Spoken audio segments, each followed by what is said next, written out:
Hari ini cikgu akan tunjukkan cara untuk menulis pendahuluan bagi penulisan esei pengajian am.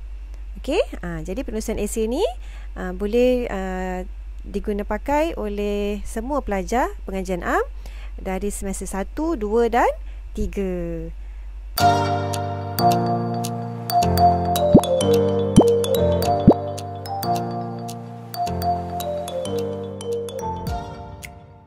Okey, pelajar lihat di dalam contoh soalan ini. Okey, soalan ini berbunyi begini. Kita baca bersama-sama ya. Pembuangan sampah sarap ke tempat-tempat tertentu memberi impak kepada kehidupan. Tindakan perlu diambil bagi mengatasi masalah timbunan sampah sarap yang masih berlaku. Jelaskan. Okey, jadi soalan ini cikgu petik daripada latihan yang cikgu berikan kepada pelajar cikgu. Okey, jadi yang cikgu nak tunjukkan di sini ialah bagaimana cara untuk menulis pendahuluan yang baik. Mari kita lihat beberapa contoh jawapan, beberapa contoh penulisan pendahuluan yang ditulis oleh pelajar-pelajar cikgu. Kemudian baru cikgu akan tunjukkan bagaimanakah cara penulisan yang baik, penulisan pendahuluan yang baik bagi soalan esei ini. Panjang kan? Intro dia terlalu panjang dan terdapat ulangan perkataan. Iaitu ulangan perkataan oleh. Oleh sebab, oleh itu. Bila perkataan itu kita ulang banyak kali dalam satu perenggan, perenggan tu akan jadi, ayat dia akan jadi macam ada masalah struktur ayat lah. Jadi tidak sesuai diulang. Daripada contoh jawapan pelajar cikgu ni, kelemahannya ialah ayat pendahuluannya yang terlalu panjang. Ayat pendahuluannya yang terlalu panjang. Kita kira kat sini ada 1, 2, 3, 4, 5 baris. Bermakna berkemungkinan ia lebih daripada 50 patah perkataan. Rugi kalau pendahuluan ditulis terlalu panjang, kerana perkataan itu boleh digunakan untuk menulis idea. Okey, jadi contoh pendahuluan yang pelajar cikgu tulis ni, okey, contoh yang ini agak kurang sesuai lah untuk digunakan ataupun ditulis sebagai pendahuluan yang baik. Okey, kita lihat contoh penulisan pendahuluan yang lain pula ya. Okey, ini contoh pendahuluan yang kedua. Kehendak soalan ini ialah impak dan tindakan yang perlu diambil bagi mengatasi masalah sampah sarap ni. Okey, tetapi pelajar ini menulis punca dan kesan.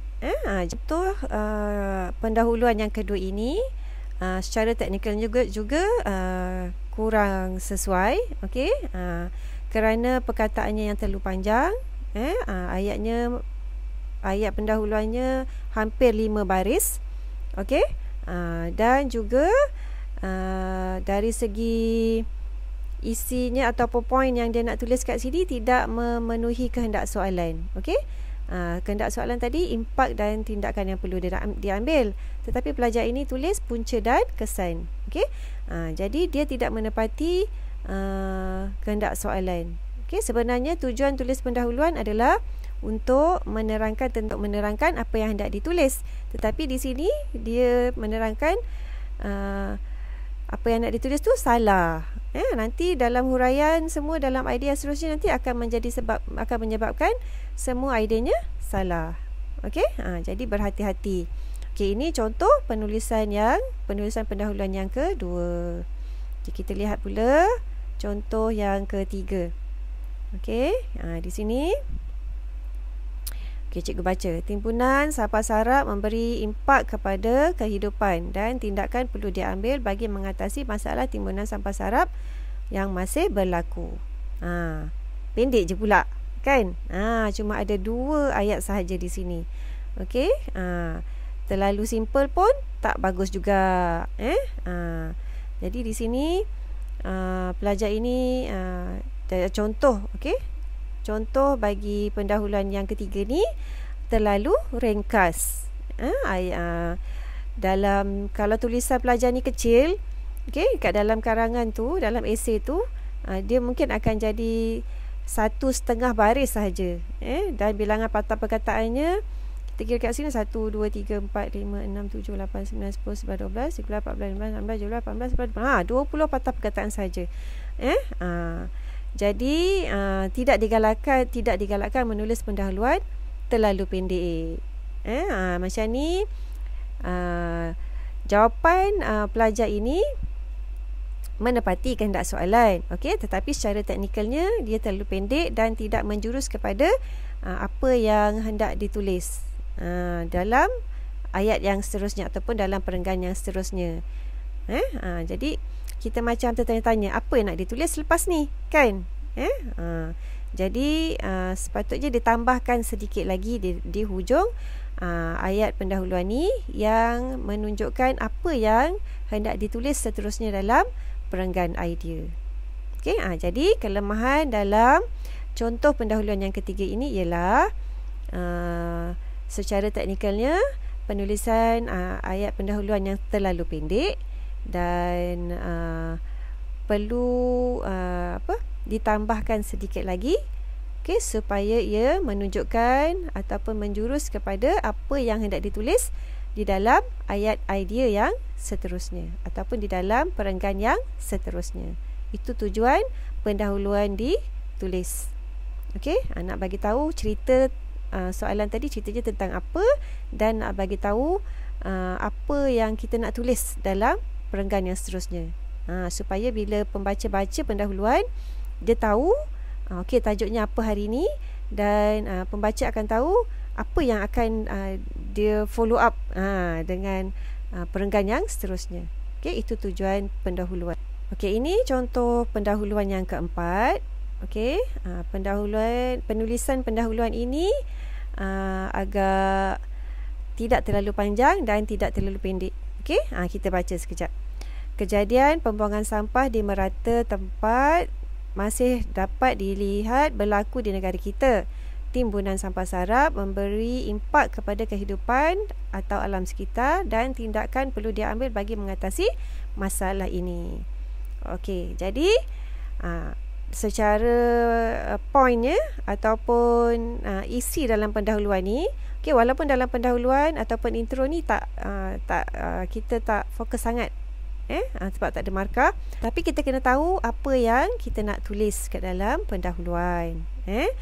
Jadi untuk contoh yang keempat ni pada cikgu sangat baiklah pendahuluannya, kerana secara teknikalnya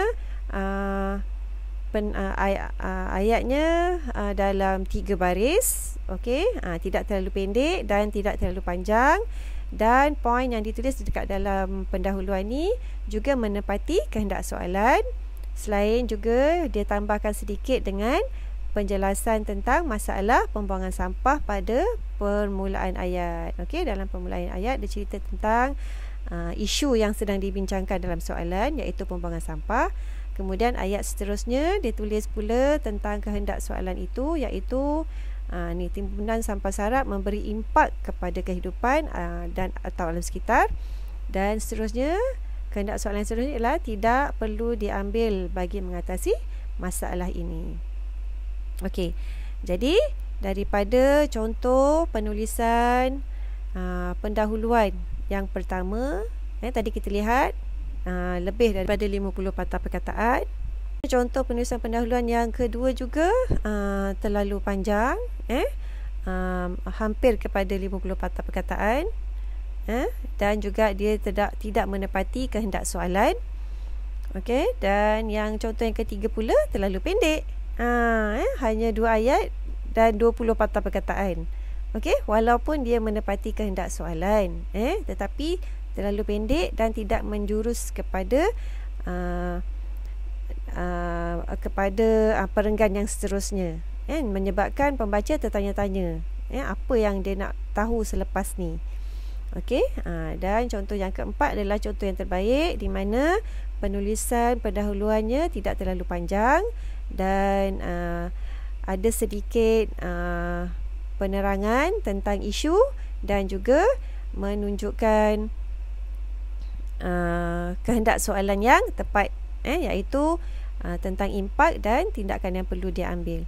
Okey, sebenarnya penulisan pendahuluan yang keempat dan yang ketiga ni sama, tetapi yang ketiga tu dia terlalu ringkas, penulisannya terlalu ringkas. Okey, macam tak manis lah kan, pendahuluan yang terlalu pendek. Macam kalau kita masuk rumah orang, bagi salam, Assalamualaikum, tak ada perkenalkan diri ke apa ke, jadi lebih sesuai jika kita gunakan contoh penulisan pendahuluan seperti contoh yang keempat ni. Yang ini lebih baik, ada sedikit penerangan tentang isu yang kita nak bincangkan. Okey, secara kesimpulannya, untuk menulis pendahuluan bagi esei pengajian am, yang pertama, pastikan bahawa panjang ayat pendahuluan antara 2 hingga 3 ayat sahaja, okey, ataupun dalam 25 patah perkataan. Okey, itu yang pertama. And then yang kedua, cuba buatkan sedikit penerangan di dalam pendahuluan tu tentang isu yang dibincangkan, menunjukkan yang kamu mempunyai pengetahuan dalam isu yang dibincangkan ni. Okey, itu yang kedua. And then yang ketiga, ulas semula apa yang ada dalam kehendak soalan. Okey, ulas semula apa yang ada dalam kehendak soalan. Okey, contohnya macam dalam soalan ni tadi, kehendak soalannya ialah impak dan tindakan yang perlu diambil. Jadi kamu ceritakan semula secara ringkas sahaja, sebab pendahuluan jangan panjang sangat, tentang kehendak soalan tu. Okey, jadi macam mana cara nak mengulas tentang kehendak soalan ni? Jadi cikgu bagi tips supaya kadang-kadang bila dah dalam dewan periksa ni tak ada idea kan, dah takut kan, takut tak cukup masa, takut tak ada idea. Jadi nak mengulas tentang kehendak soalan tu, kamu ambil sahaja, ini tips dia, ambil sahaja daripada soalan, salin soalan. Okey, tapi janganlah salin soalan semua kan. Salin daripada soalan, ayat yang kamu rasa ada kehendak soalannya, and then kamu ulaskan sedikit, tambahkan sedikit, supaya pembaca tahu yang apa kamu nak tulis dalam perenggan yang seterusnya. Jadi tips yang cikgu beri kat sini ialah bagaimana cara untuk mengulas kehendak soalan dalam pendahuluan. Salin semula daripada tajuk. Kalau tajuk tu panjang, ringkaskan. Kalau tajuk tu pendek, kamu salin daripada tajuk dan kemudian tambahkan sedikit ayat yang menunjukkan bahawa kamu nak tulis apa dekat dalam perenggan yang seterusnya. Okey, boleh tak? Jadi itulah tips penulisan pendahuluan bagi esei pengajian am. Okey, itu saja.